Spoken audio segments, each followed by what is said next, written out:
Bonjour à tous, alors dans d'autres vidéos je vous avais déjà présenté ce type de prise connectée de la marque Luminea. L'intérêt c'est de pouvoir le brancher sur n'importe quelle prise électrique, de brancher ensuite des appareils et de les rendre connectés. Tout ça on peut le contrôler via son smartphone, l'allumer et l'éteindre à distance, faire une programmation assez complexe et aussi pouvoir contrôler la consommation. Ça c'est une chose, sauf qu'aujourd'hui je vous propose d'aller encore plus loin en découvrant ici cet appareil. Ça c'est une prise connectée mais murale, encastrable, comme la prise que vous avez au mur chez vous habituellement normalement, sauf qu'ici on va donc pouvoir avoir les mêmes fonctions qu'avec ce système là, c'est-à-dire l'allumer et l'éteindre à distance, ou même ici avec un petit bouton on verra, mais donc à partir du smartphone on va pouvoir le programmer et vous allez voir qu'au niveau programmation il y a des choses assez simples et assez complexes, énormément de possibilités, la possibilité aussi de suivre la consommation donc de cette prise et encore un petit point en plus qui est le point sécurité. Tout ça, eh bien je vous propose de le découvrir dans la suite de cette vidéo. Le premier point qu'on va voir ensemble est un peu technique, on va regarder comment installer cette prise électrique chez vous. Alors c'est une prise qui est adaptée pour des boîtiers d'encastrement. Alors vous savez, ce sont ces petits boîtiers où il y a le fil qui arrive, qui sont encastrés dans le mur, emplâtrés comme ça, et donc on va pouvoir visser la prise dessus. Vous avez d'ailleurs sous le cache ici de protection l'ensemble des trous qui permettent de visser ça sur votre boîtier, et donc c'est un peu différent des autres systèmes qui existent, qui sont avec des systèmes à griffe, qui viennent se poser comme ça sur le côté. Donc là c'est pas le cas, c'est pas la griffe, c'est vraiment ici le système d'encastrement à vis classique. Aussi ici donc pour les branchements à l'arrière, vous avez vu ici j'ai pas tout à fait fait les choses dans les règles de l'art, puisque j'ai simplement branché un neutre et une phase ici pour mon essai, parce que je vais simplement utiliser ici une lampe standard classique, sauf que chez vous pour l'installation vous aurez aussi donc un câble qui est relié à la terre, on le reconnaît, il est vert et jaune, donc vous allez brancher du coup les trois câbles ici pour l'installation électrique chez vous. Parlons aussi un petit peu de puissance. Alors évidemment ce type de prise est faite pour être branché sur une installation domestique chez soi à la maison en 220-230 volts. Vous allez pouvoir y brancher des appareils jusqu'à 3680 watts et donc vous allez pouvoir le mettre sur un disjoncteur différentiel de 16 ampères. Voilà, ça correspond un petit peu à cette puissance. Donc jusqu'à 3680 watts, ça fait quand même énormément d'appareils qu'on va pouvoir brancher ici. Lorsque vous avez tout connecté et mis l'interrupteur sous tension, vous allez voir une lampe LED, ici une petite LED bleue s'illuminer juste à côté d'un bouton. Et ça, c'est une des premières fonctions de cette prise parce qu'on va pouvoir l'allumer et l'éteindre manuellement. Allez, on passe maintenant à la partie connectée. Donc c'est plus via le bouton ici sur la prise que je vais commander les appareils, mais directement via mon smartphone, via l'application. Ici, j'arrive à allumer cette lampe. Donc là, je suis juste à côté, mais je peux le faire de l'autre bout de la planète comme ça pour contrôler ici cette lampe à distance. Alors pour que ça fonctionne de cette manière-là, il faut bien entendu que cette prise encastrée connectée dans votre mur soit reliée au Wi-Fi de votre box internet. Donc il faut qu'elle soit à portée du Wi-Fi de votre box de votre maison.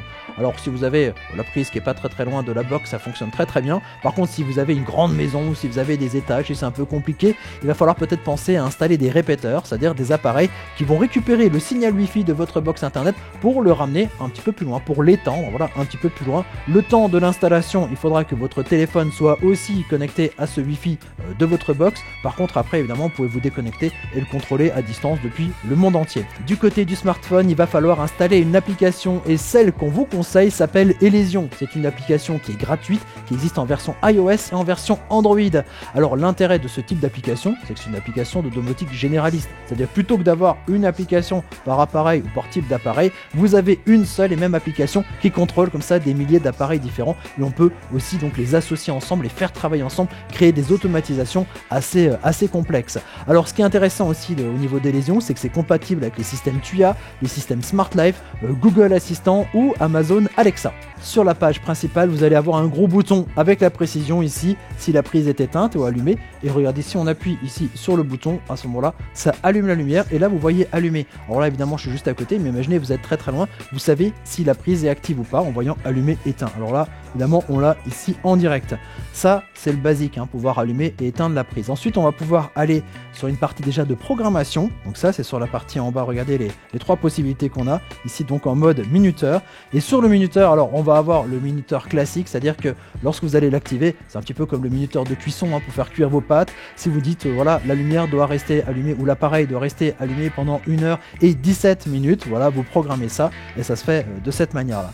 Ensuite, l'autre possibilité, c'est de faire un planning, c'est-à-dire que quand vous avez des choses régulières, c'est-à-dire vous savez que tous les lundis l'appareil doit fonctionner pendant 2 heures, le mardi pendant 1 heure, le mercredi pas, et ainsi de suite. Enfin, des programmations assez complexes, mais comme ça plusieurs fois par jour. Ça va être sur la partie planning. Ensuite, Ensuite, il y a le mode calendrier du cycle. Alors c'est vrai, vous allez voir, ça ressemble quand même beaucoup au planning. La différence ici est donc mettre 1 heure de début, 1 heure de fin. Et ensuite, vous allez avoir comme ça des variations d'allumage, d'extinction, comme ça sur ces périodes, et aussi choisir les jours. Voilà, ça ressemble beaucoup à la partie programmation. Ensuite, il y a un mode assez particulier. Qui est le mode aléatoire. Donc, c'est-à-dire que la lumière va s'allumer de manière aléatoire. Alors ça, c'est pratique comme tout, parce que quand vous partez en vacances, vous mettez une lumière, donc des fois c'est allumé, des fois c'est éteint. Ça fait une forme de simulateur de présence. Et enfin, pour finir, il y a le mode pas à pas, qui ressemble beaucoup à la partie du minuteur, sauf que le minuteur, on va dire, c'est un one shot.